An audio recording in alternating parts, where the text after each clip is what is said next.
जय गुरुदेव, जय माँ गायत्री। आप सभी को मेरा प्रणाम।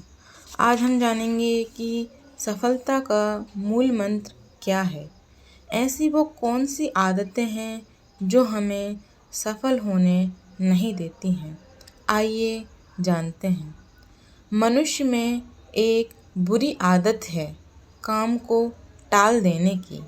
अपने इसी आदत के कारण हम कभी कभी अपने बनते हुए कामों को बिगाड़ बैठते हैं, जिससे हमारी बड़ी भारी हानि हो जाती है और कभी कभी तो अपनी मंजिल पर पहुँचते पहुँचते रह जाते हैं। जिन पत्रों का उत्तर हमें आज देना चाहिए उन्हें कल पर टाल देते हैं और कल फिर कल इस प्रकार पत्र पुराना पड़ जाता है और हमारी ही दृष्टि में उसके उत्तर का महत्व कुछ नहीं रह जाता। उधर पत्र प्रेषक उत्तर की प्रतीक्षा करते करते अंत में निराश हो जाता है। जो काम हमें आज करने हैं वे कल भी उतने ही महत्व के रहेंगे, यह नहीं कहा जा सकता। परिस्थितियाँ क्षण क्षण पर बदलती रहती हैं और उनके अनुसार पिछड़े हुए कार्यों का कोई महत्व नहीं रह जाता।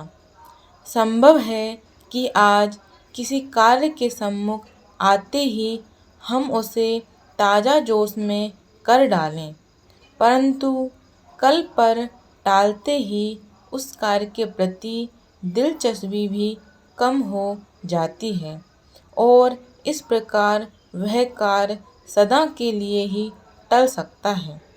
जिस व्यक्ति में टाल मटोल का यह रोग लग जाता है वह अपने जीवन में अनेक काम नहीं कर पाता, बल्कि उसके सब काम अधूरे पड़े रह जाते हैं। यद्यपि ऐसे लोग हर समय व्यस्त रहते दिखाई पड़ते हैं, फिर भी अपना काम पूरा नहीं कर पाते। कामों का बोझ उनके सिर पर लदा रहता है और वे उससे डरते हुए कामों को धकेलने की कोशिश करते रहते हैं। टालने की आदत वाला मनुष्य परिस्थितियों का शिकार भी हो सकता है।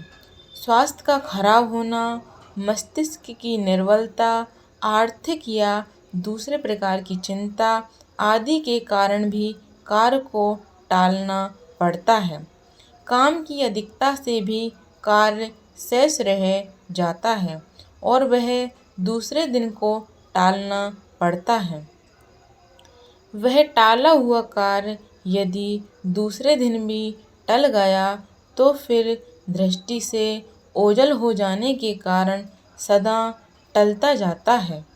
यदि आप अपने कार्य को सुव्यवस्थित ढंग से और उत्साहपूर्वक करते रहें तो कार्य का भार अधिक प्रतीत नहीं होगा, उसमें आपकी दिलचस्पी बनी रहेगी और उसके न होने से होने वाली हानि भी कम ही होगी।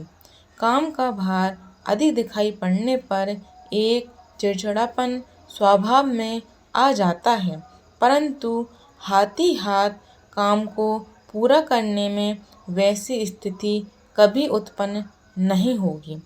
जो व्यक्ति दूसरों का काम करने को आश्वासन दे देते हैं, वे यदि उनका काम करने में टाल मटोल करते हैं तो उनके प्रति किसी की श्रद्धा नहीं रहती।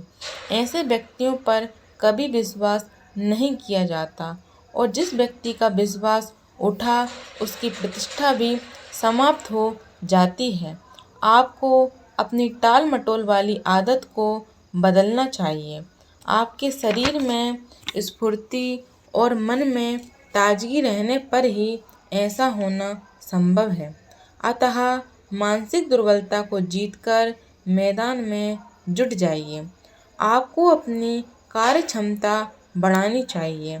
अपने मन के उत्साह को जगाकर दृढ़ता से कार्य में जुट जाइए और पूरी शक्ति लगाकर टाले हुए कार्य को शीघ्र ही समाप्त कीजिए। कठिन काम से निराश मत होइए। बड़े बड़े काम भी मन लगाकर करने से शीघ्र ही संपन्न हो जाते हैं। आपके जो कार्य शेष पड़े हुए हैं उनकी एक सूची तैयार कीजिए। उनमें से अत्यंत आवश्यक कार्यों को प्राथमिकता दीजिए। कम आवश्यक कार्यों को पीछे करने के लिए रखिए। इस प्रकार बनाई गई सूची से आपकी बड़ी सहायता होगी। अधिक कठिन कार्यों के सरल तरीके ढूंढिए और सरल तरीका न मिलने पर पूर्ववत ढंग से उसमें लग जाइए। खाली बैठने से कुछ काम करना अच्छा है, अतः केवल विचार में ही समय नष्ट मत कीजिए। किए हुए कामों पर गर्व का अनुभव करिए। जो काम शेष हैं उन्हें करने में पीछे न रहिए। यदि आप कार्यों के पीछे हाथ धोकर पड़ेंगे तो कोई कारण नहीं कि वे आपके काबू में न आ सकें। हाथ धीमा मत रखिए। तेजी से किए जाने वाले काम शीघ्र पूरे होते हैं। यदि अपने कार्यों के लिए सहायक रखें तो वह भी फुर्तीला होना चाहिए। सुस्त सहायक आपके उत्साह को भी नष्ट कर डालेगा।